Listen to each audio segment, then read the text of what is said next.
মায়া আর কিছু ভাবতে পারছে না, কি হবে এখন। এই বাড়ির লোকেরা ওকে দেখলে কেমন রিয়াকশান দেবে।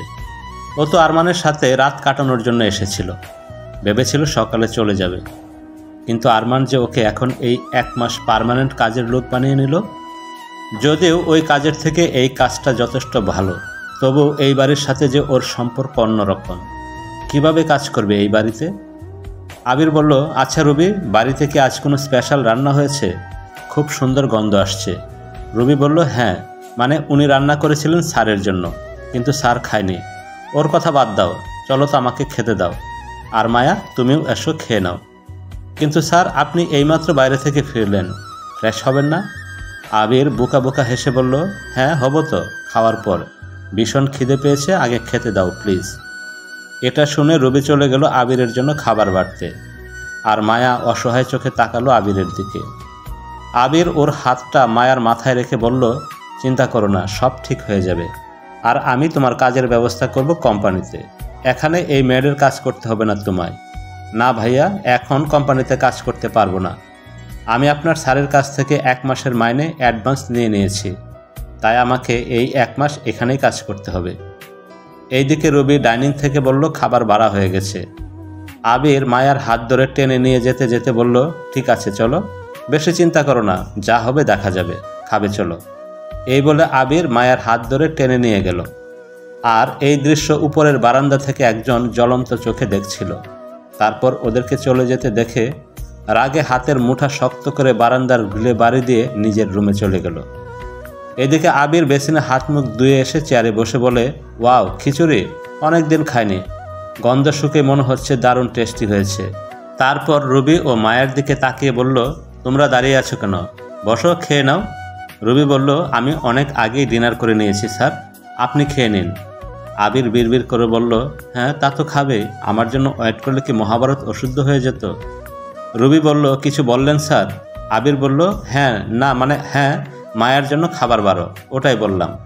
রুবি বলল, ঠিক আছে, বলে খাবার বাড়তে শুরু করলো।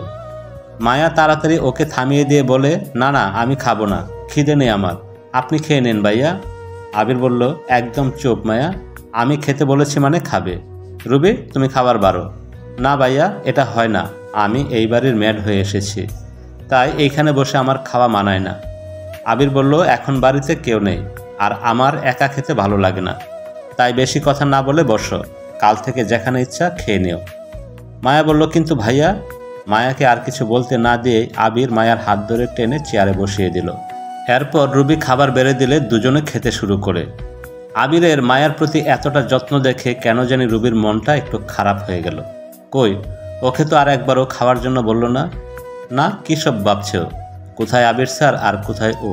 ওর এসব বাবা একদম ঠিক না। খাওয়া হয়ে গেলে আবির মায়ার রান্নার অনেক প্রশংসা করল।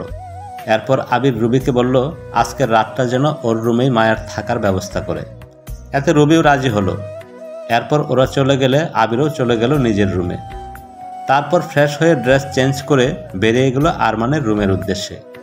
আরমানের রুমের দরজা লক করা ছিল না, তাই হালকা ঠেলাতেই খুলে গেল। আবির রুমে ঢুকে দেখল পুরো রুম অন্ধকার। আবির এগিয়ে গেল ব্যালকনির দিকে। ও দেখল আরমান এক হাত পকেটে ভরে আর এক হাত দিয়ে সিগারেট ফুঁকছে। আরমান খুব একটা সিগারেট খায় না, যখন খুব টেনশনের মধ্যে থাকে শুধু তখনই খায়। আবির বলল, মায়াকে এই বাড়িতে কেন এনেছিস আরমান? আরমান পিছনে না ঘুরেই একইভাবে থেকে উত্তর দিল, জানি না। জানিস না মানে? তুই তো ওকে নিয়ে এসেছিস, আর তুই জানিস না যে বিয়ে মানিস না বলে 6 মাস আগে ডিভোর্স দিলি, সেই মেয়েকে তোর বাড়িতে কাজের লোক বানানোর কারণ কি আরমান? আরমান বলল, ওর কাজের দরকার ছিল তাই কাজ দিয়েছি। তাই বলে বাড়ির কাজের লোকের কাজ? তোর অফিসেও তো কিছু পোস্ট খালি ছিল, তাহলে ওইখানে কাজ দিতে পারতি। আমি কিচ্ছু বুঝতে পারছি না, মায়ার মতো মেয়ে তোর কাছে কাজের জন্য আসবে সেটা আমার বিশ্বাস হচ্ছে না। তোরা দুজনেই আমার থেকে কিছু লুকাচ্ছিস। ফালতু বকিস না আবির, যদি কোনো কাজের কথা থাকে তো বল। আবির এবার প্রচণ্ড রেগে গিয়ে বলল, আমার কথা তোর কাছে ফালতু মনে হচ্ছে? কাল আন্টিরা ফিরে আসবে, কি উত্তর দিবি তাদের? আরমান বিরক্ত গলায় বলল, আমি কি বলবো সেটা তোকে ভাবতে হবে না, মাইশার কোনো খবর পেয়েছিস কিনা সেটা বল। আবির প্রচণ্ড বিরক্ত হয়ে বলল, মাইশা মাইশা আর মাইশা। এই, তুই মাইশা ছাড়া আর কিছু বুঝিস না? শুধু কি নাম দিয়ে কোনো গোটা একটা মেয়েকে এই পৃথিবীতে খুঁজে পাওয়া যায়?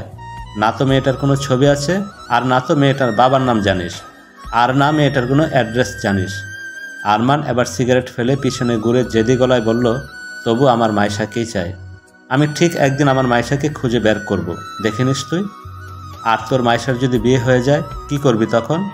মনে কর তোর মাইশা স্বামী সন্তান নিয়ে সুখে সংসার করছে, তখন কি করবি? আরমান এই কথার উত্তর কি দেবে ভেবে পেল না। তখন আবির আবার বলল, কি হলো, উত্তর দে, এখন চুপ কেন? ওই মাইশা মাইশা করে তুই মায়ার মতো একটা ভালো মেয়ের জীবন নষ্ট করলি। আবিরের শেষের কথাটা শুনে আরমান তাচ্ছিল্য হেসে বলল, ভালো মেয়ে? তোর মায়া কতটা ভালো মেয়ে তা আমার জানা হয়ে গেছে। কি করেছে মায়া? কেন এত ঘৃণা করিস তুই ওকে?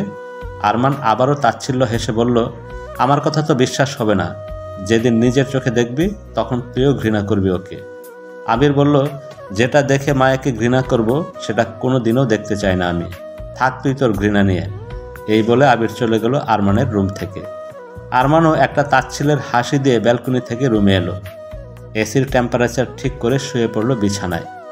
তারপর ভাবতে লাগলো মাইশার কথা।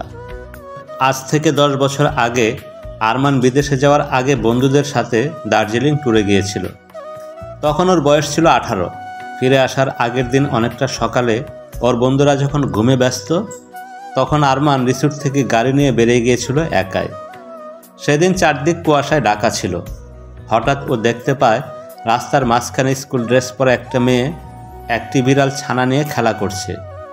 মেয়েটি ওর গাড়ির সামনে আছে, আর একটু হলেই মেয়েটি গাড়ির নিচে পিষে যাবে।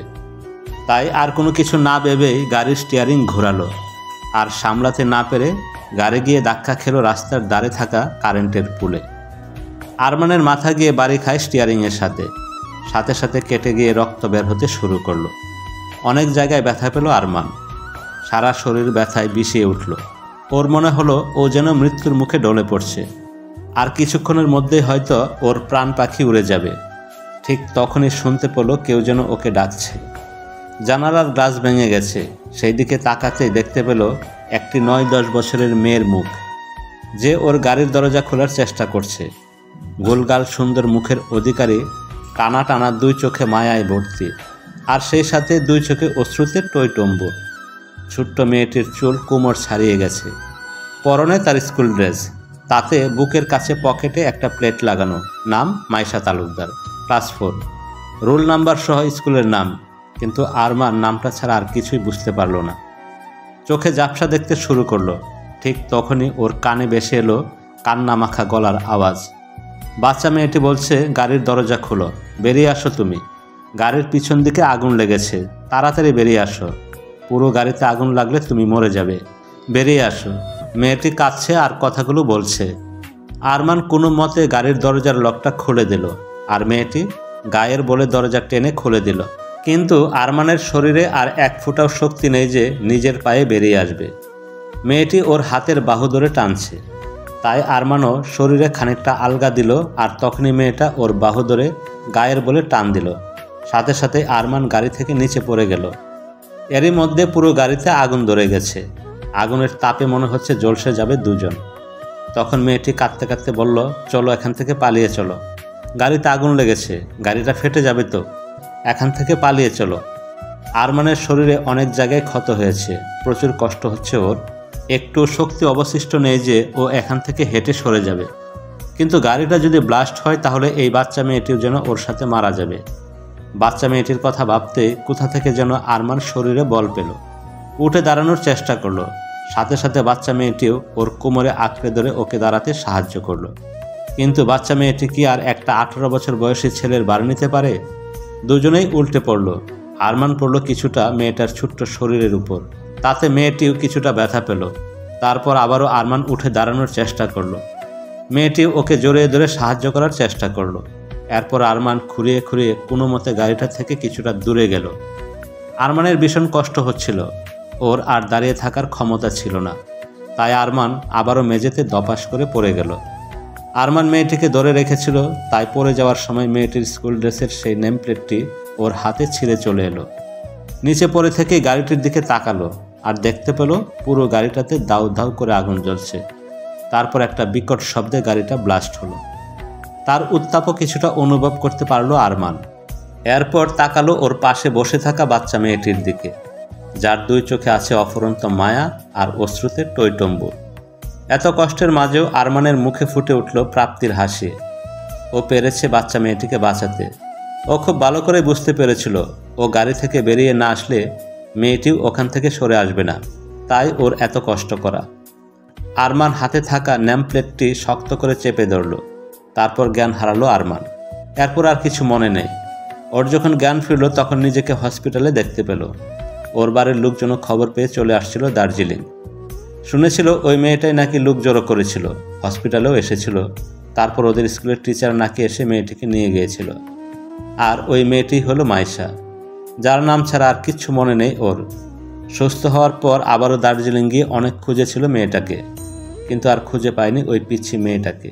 কিভাবে পাবে? ও যে মেয়েটার নাম ছাড়া আর কিচ্ছু জানতো না।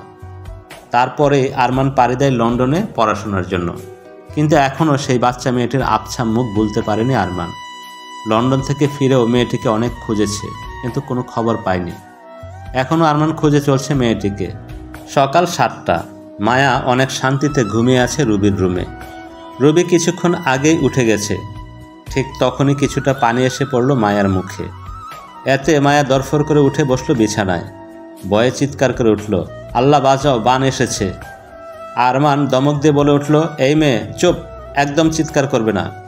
মায়া অবাক হয়ে বলল, এ কি আপনি আপনি আমায় এই 7 সকালে ভিজিয়ে দিলেন কেন? আরমান বলল, তোমাকে এখানে পরে পরে ঘুমানোর জন্য আনা হয়নি মিস মায়া তালুকদার। কটা বাজে খেয়াল আছে? আমার ব্রেকফাস্ট কে বানাবে? মায়া চেতে গিয়ে বলল, এটা তো ভালোভাবে বলা যেত মিস্টার আরমান শাহরিয়ার, এতে বেজানোর কি হলো? ভালোভাবে ডেকে কি ঘুম থেকে তোলা যেত না? আরমান বলল, আমি তোমার কাজের লোক নই যে তোমায় ঘুম থেকে ভালোভাবে ডেকে তুলব। ফালতু না বকে যাও, গিয়ে নিজের কাজ করো। বলে আরমান ঘর থেকে বেরিয়ে গেল। আর মায়া রাগে নিজের মনে বিড়বিড় করতে লাগলো। তখনই রুমে রুবি প্রবেশ করলো। আর মায়াকে এই অবস্থায় দেখে অবাক গলায় বলল, এ কি, তোমার এই অবস্থা কি করে হলো? ভিজলে কিভাবে?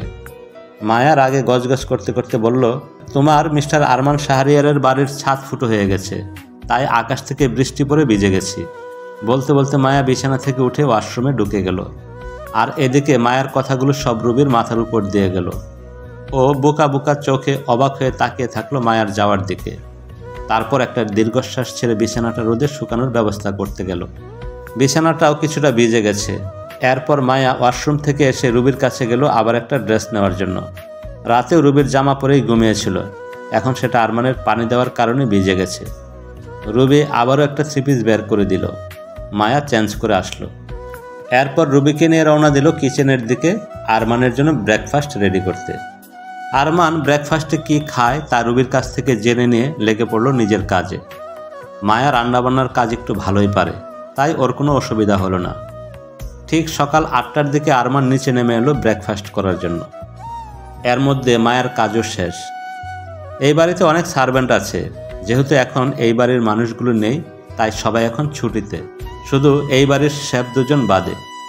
কারণ ওরা আবির, আরমান আর রুবির জন্য রান্না করত। আজকেও করেছে, আবির, রুবি আর মায়ের জন্য। রুবি এই বাড়িতেই থাকে আর এই বাড়িতেই খায়, কিন্তু ডাইনিংয়ে বসে কখনো খায় না, নিজের রুমে খায়। এই বাড়ির সকলে ওকে অনেকবার বলেছে ওদের সাথে খেতে, কিন্তু ও কখনো ওদের কথা শুনেনি। ওর খালি এক কথা, ও এই বাড়ির সার্ভেন্ট, তাই বাড়ির মানুষদের সাথে একসাথে খাওয়া মানায় না। আরমানে ওকে এই বাড়িতে নিয়ে এসেছিল। এই বাড়ির সবাই ওকে এই বাড়ির মেয়ের মতোই দেখে। আর বাকি সার্ভেন্টরা এই বাড়ির পিছন দিকে সার্ভেন্ট কোয়ার্টার আছে, সেখানেই থাকে। ওখানে আলাদা করে কিচেন আছে, সেখানে এই বাড়ির সার্ভেন্ট আর গার্ডদের জন্য আলাদা রান্না করা হয়। চলুন গল্পে ফেরা যাক। মায়া একটা একটা করে ডিশ এনে টেবিলে রাখছে, আর আরমান তা আর চোখে দেখছে। কেন জানি মেয়েটার থেকে চোখ ফেরানো যাচ্ছে না। কপালে বিন্দু বিন্দু গামের ফোঁটা চিকচিক করছে। ওড়না এখনও কোমরে বাঁধা, হয়তো মনে নেই খুলতে। না হলে আরমান শুধু ওই ক্লাব ছাড়া বাকি সব সময় মাথায় ওড়না দেখেছে। না না, কী সব ভাবছে ও? এইভাবে ওর এক্স ওয়াইফের দিকে তাকানো ঠিক না। মাইশা, ওর তো মাইশা আছে, তাহলে এই মেয়েটার দিকে কেন তাকাচ্ছে? না না, তাকাবে না ও এই অসভ্য নির্লজ্জ মেয়ের দিকে। এসবই ভাবছিল আরমান। তখনই ওর পাশে কেউ দপ করে বসার আওয়াজে ঘুরে তাকালো। আবির এসে বসেছে। আবির রুবির উদ্দেশ্যে বলল, রুবি আমাকেও খেতে দাও। মায়া এখন আরমানের ব্রেকফাস্ট সার্ভ করছে। রুবি মনে মনে বলল, হ্যাঁ আমি কি আপনার কাজের লোক নাকি? হ্যাঁ মানছি আমি আরমান স্যারের পার্সোনাল মেড, তাই বলে আমি কেন আপনার কাজ করব? কিন্তু মুখে কিছু বলতে পারল না। চুপচাপ রান্নাঘরে গিয়ে আবিরের জন্য খাবার নিয়ে এসে ওকে সার্ভ করে দিল। এইদিকে আবিরকে দেখে মায়ার হঠাৎ মনে পড়ল ওর মাথায় ওড়না নেই, তাই ও তাড়াতাড়ি খাবার বেড়ে কিছুটা দূরে গিয়ে ওড়না কোমর থেকে খুলে মাথায় নিল।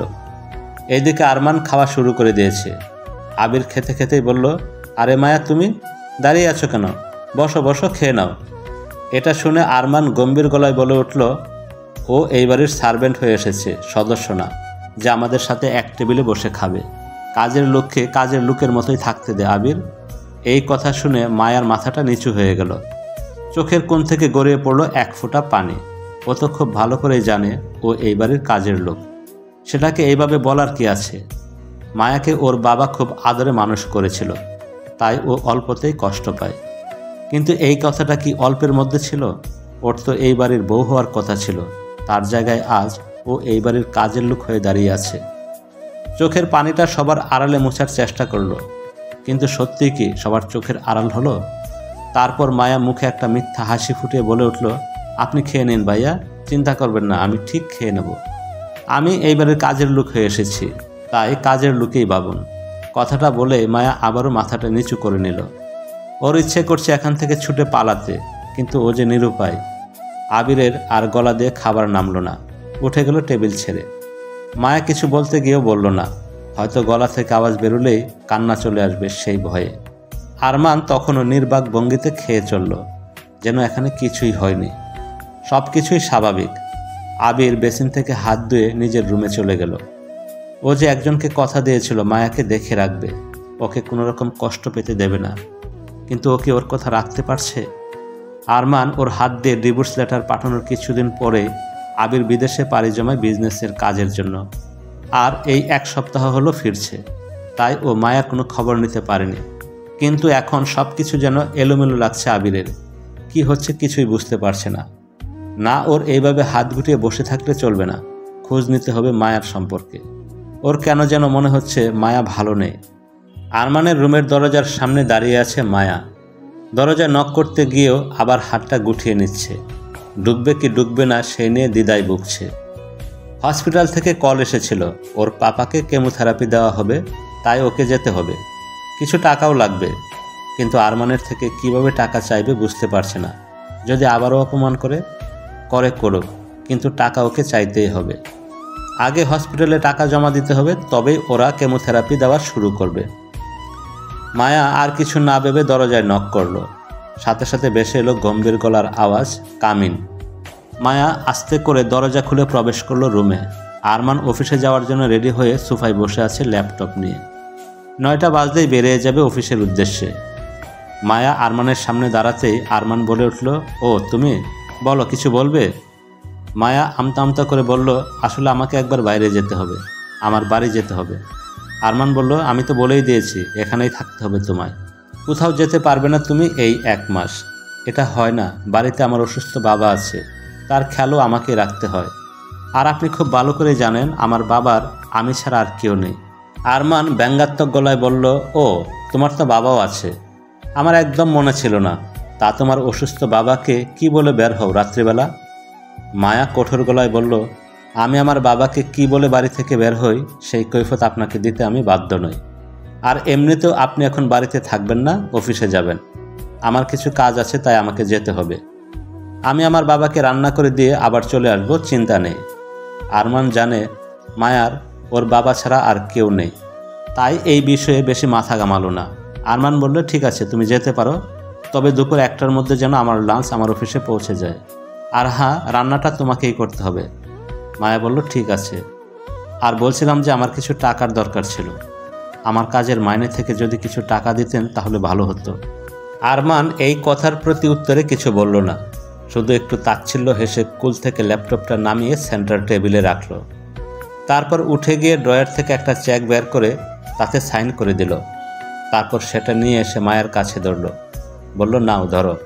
মায়া চুপচাপ চেকটা নিয়ে নিল। দেখলো অ্যামাউন্টের জায়গায় 50 লক্ষ টাকা লেখা আছে।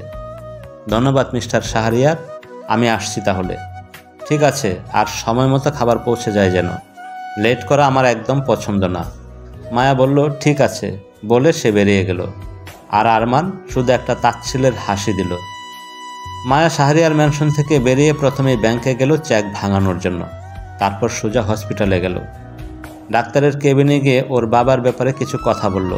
ডাক্তার বলল ওনার কেমো সেশন চালু করা হয়েছে, আজকের বিলটা জমা করে দিতে। মায়া পুরো 1 সপ্তাহের বিল অগ্রিম জমা করে দিল। তারপর ওর বাবার সাথে কিছুক্ষণ সময় কাটিয়ে নিজের বাড়ি ফিরে গেল। ও ঠিক করেছে দুপুরের রান্নাটা নিজের বাড়ি থেকেই করে নিয়ে যাবে অফিসে। এতক্ষণে হয়তো ওই বাড়ির সকলে ফিরে এসেছে। ওই বাড়িতে আবারও কিভাবে ঢুকবে তা বুঝতে পারছে না মায়া। মায়া বাড়ি আসার সময় বাজার করে এনেছিল, আর ওই বাড়ি থেকে আসার আগে রুবির থেকে জেনে নিয়েছে আরমান কখন কি খায়।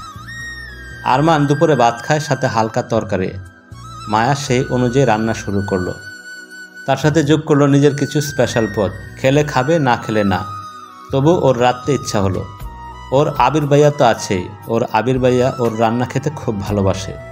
যখনই এই বাড়ি আসতো মায়ের হাতের রান্না না খেয়ে যেত না। 12টার মধ্যে ওর রান্না শেষ হয়ে গেল। এরপর মায়া গোসল করতে গেল। গোসল করে এসে সব কিছু গুছিয়ে নিয়ে বেরিয়ে পড়লো আরমানের অফিসের উদ্দেশ্যে। ও আগেই রুবির থেকে অফিসের অ্যাড্রেস নিয়ে নিয়েছিল। মায়া অটো থেকে নেমেই সামনে বিরাট বিল্ডিং দেখতে পেল। 10ম তলা তো হবেই। অটোর ভাড়া মিটিয়ে এগিয়ে গেল অফিসের দিকে। চারদিকের সৌন্দর্য দেখে মায়ার চোখ দাঁড়িয়ে গেল। অফিসে প্রবেশ করে মায়া প্রথমে রিসেপশনে গেল। ওখানে একটা মেয়ে বসে আছে। মেয়েটি মায়াকে দেখেই বলল, বলুন কি সাহায্য করতে পারি। মায়া বলল, আমি মিস্টার আরমান শাহরিয়ারের জন্য খাবার নিয়ে এসেছি, এটা একটু ওনার কাছে পৌঁছে দেবেন প্লিজ। রিসেপশনে থাকা মেয়েটি মায়াকে উপর থেকে নিচ অবধি চোখ বুলিয়ে নিয়ে কিছুক্ষণ হাসল। মায়া বুঝতে পারল না ও কি এমন হাসির কথা বলেছে। মেয়েটা একটু তাচ্ছিল্য হেসে বলল, ওইরকম কত এলো আর গেল, স্যার কারো খাবার খায় না, তাই যেই রাস্তা দিয়ে এসেছো সেই রাস্তা দিয়ে কেটে পড়ো। স্যারের খাবার প্রতিদিন ওনার ড্রাইভার নিয়ে আসে। দেখুন আমি ওনার বাড়ি থেকে খাবারটা নিয়ে এসেছি, আজকে ড্রাইভার আসেনি। আপনার স্যার আমায় খুব ভালো করে চেনে, তাই আপনি ওনাকে খাবারটা দেওয়ার ব্যবস্থা করুন। আর না হলে আমাকে বলুন ওনার কেবিনটা কোথায়, আমি নিজেই দিয়ে আসছি। মেয়েটি বলল, আচ্ছা তুমি ওনার বাড়ি থেকে এসেছো, কে হো তুমি স্যারের? মায়া এই প্রশ্নের কি উত্তর দেবে ভেবে পেল না। কিছুটা থমকে গেল। তারপর বলল, আমি যেই হই না কেন তাতে আপনার কি, থাক আপনাকে বলতে হবে না, আমি নিজেই খুঁজে নেব। এই বলে মায়া চলে যেতে নিলেই মেয়েটি তাড়াতাড়ি ওর হাত ধরে আটকে দিল। তারপর বলল, এই মেয়ে তোমার সাহস তো কম না, তোমার মতো মেয়ে রোজ আসে, তোমার মতো কত মেয়ে স্যারের জন্য পাগল আর এরকম নানান বাহানা করে। আর এমনিতেও স্যারের কেবিনে গুরুত্বপূর্ণ মিটিং চলছে, উনি এখন ডিস্টার্ব করতে মানা করেছে। তাই সত্যিই যদি তুমি স্যারের বাড়ির কেউ হও তাহলে স্যারকে কল করে নাও, স্যার পারমিশন দিলে আমি যেতে দেব। নাও কথা বলে দাও আমার স্যারের সাথে তোমার ফোন দিয়ে। মায়া এবার কি করবে ভেবে পেল না। এমনিতে 1:30টা বাজতে চলল, অনেকটা দেরি হয়ে গেছে। এদিকে ওকে তো যেতেই দিচ্ছে না, আর ওর কাছে আরমানের নাম্বারও নেই যে ওনাকে কল করবে। এরপর মায়ার মনে পড়ল রুবির কথা। মায়া তাড়াতাড়ি রুবিকে কল লাগালো। রুবি কল রিসিভ করতেই মায়া তাড়াতাড়ি বলল, রুবি আপু প্লিজ আবির ভাইয়ার নাম্বারটা দিন, আমাকে স্যারের কেবিনে যেতে দিচ্ছে না। রুবি বলল, ঠিক আছে মেসেজ করে দিচ্ছি বলে কল কেটে সাথে সাথে আবিরের নাম্বার পাঠালো। মায়া তাড়াতাড়ি কল করলো আবিরকে। প্রথমবার রিং হয়ে কেটে গেল, রিসিভ করলো না। মায়া আবারও কল লাগালো। ওদিকে আবির আরমানের কেবিনেই ছিল, ওখানে একটা গুরুত্বপূর্ণ মিটিং চলছে। আবিরের ফোন বেজে উঠতেই আরমান রাগি চোখে তাকালো। আবির প্রথমে ফোনটা সাইলেন্ট করে দিল, দ্বিতীয়বার আবারও বেজে উঠল। যে ক্লায়েন্টের সাথে মিটিং চলছিল উনি বললেন কলটা রিসিভ করতে, আর্জেন্টও হতে পারে। তাই আবির একটু সরে এসে কলটা রিসিভ করলো। এবার রিসিভ হতেই মায়া আবিরকে কিছু বলতে না দিয়ে মায়া বলে উঠল, ভাইয়া আমি অফিসে আপনার স্যারের জন্য খাবার এনেছি, কিন্তু আমাকে রিসেপশনের উনি ভিতরে যেতে দিচ্ছে না। আবির বলল, আচ্ছা আমি দেখছি বলেই কলটা কেটে দিল আবির। তারপর কল লাগালো রিসেপশনে থাকা মেয়েটিকে। মেয়েটি কল রিসিভ করতেই আবির হুমকির সুরে বলে উঠল, এই যে মিস, আপনি যাকে দাঁড় করে রেখে দিয়েছেন তাকে চুপচাপ স্যারের কেবিনে নিয়ে আসুন, যদি আপনার চাকরি হারাতে না চান। উনি স্যারের খাবার নিয়ে এসেছে বলেই আবির কল কেটে দিয়ে আবারও মিটিংয়ে জয়েন করলো। এরই মাঝে আরমানকে জানালো মায়া এসেছে খাবার নিয়ে। এইদিকে ওই রিসেপশনের মেয়েটি মায়াকে বারবার সরি বলে নিজে নিয়ে এলো একেবারে উপরতলায়, তারপর আরমানের কেবিন দেখিয়ে দিল। মেয়েটি বারবার মায়ার কাছে রিকোয়েস্ট করলো যেন মায়া স্যারের কাছে ওর নামে কমপ্লেন না করে। ও এইরকম ব্যবহার করেছে কারণ ওই একই বাহানা নিয়ে অনেক মেয়ে আসে ওদের স্যারের সাথে দেখা করতে। মায়া মেয়েটিকে জানালো ও কোনো কমপ্লেন করবে না, নির্ভয়ে থাকতে পারো। মেয়েটি ধন্যবাদ জানিয়ে চলে গেল। মায়া দরজায় নক করলে আবির ঢোকার অনুমতি দিল। মায়া দরজা খুলে প্রবেশ করলো আর সাথে সাথে 5 জোড়া চোখ ওর দিকে গেল। কেবিনে এই মুহূর্তে উপস্থিত আছে আরমান, আবির, আরমানের হেড ডিজাইনার মিস দিশা আর বিদেশ থেকে আসা আরমানের ক্লায়েন্ট মিস্টার ড্যানিয়েল ও তার অ্যাসিস্ট্যান্ট এবং মায়া। মিস্টার ড্যানিয়েল একটা বিশাল বড় ডিল সাইন করার জন্য এসেছে। ওনাকে বিভিন্ন রকম ড্রেসের ডিজাইন দেখানো হচ্ছে। ওনার যদি ডিজাইন পছন্দ হয় তাহলে এক একটা ডিজাইনের হাজার হাজার পোশাক উনি কিনবেন। এই ডিলটা পেলে আরমানের কোম্পানি আরও কিছুটা উপরে উঠে যাবে। কিন্তু দুঃখের বিষয় হচ্ছে মিস্টার ড্যানিয়েলের 2-1টা ছাড়া কোনো ডিজাইনই পছন্দ হচ্ছে না। উনি আরও ভালো কিছু দেখাতে বলছেন। মিস্টার ড্যানিয়েল মায়ের দিকে তাকিয়ে আছে দেখে আরমান বলে উঠল, she is my personal made. তারপর মায়াকে উদ্দেশ্য করে বলল, খাবারটা ওই টেবিলে রেখে তুমি চলে যেতে পারো। আরমানের কেবিনটা অনেক বড়, এক পাশে সোফা রাখা আছে। সেখানকার সেন্টার টেবিলে খাবারটা রেখে দিল মায়া। তারপর ওখান থেকেই তাকালো মিস্টার ড্যানিয়েলের সামনে রাখা ল্যাপটপের দিকে। ওনাকে একের পর এক ডিজাইন দেখানো হচ্ছে আর পাশে বসে একটা মেয়ে ডিজাইনের ব্যাপারে কিছু বলছে। কিন্তু মিস্টার ড্যানিয়েল এর মুখ দেখে বোঝা যাচ্ছে ডিজাইন ওনার পছন্দ হচ্ছে না। ল্যাপটপে একটা শাড়ির ডিজাইন দেখা যাচ্ছে। মায়া ওদের কাছে গিয়ে বলল, যদি অনুমতি দেন তাহলে আমি এই ডিজাইনের ব্যাপারে কিছু বলতে চাই। মায়ার এই কথা শুনে সবাই ওর দিকে অবাক হয়ে তাকালো। আরমান বিরক্তিতে দাঁতে দাঁত চেপে বলল, এটা তোমার রান্নাঘর নয় মায়া, যে তুমি আমাদের রান্না করা শেখাবে। মায়া এই কথা শুনে মাথা নিচু করে নেয়। তখন মিস্টার ড্যানিয়েল বাঙ্গা বাঙ্গা বাংলায় বলল, উনি কি বলতে চায় আমি তা শুনতে চাই মিস্টার আরমান। উনি কি বলতে চায় আমি তা শুনতে চাই মিস্টার আরমান।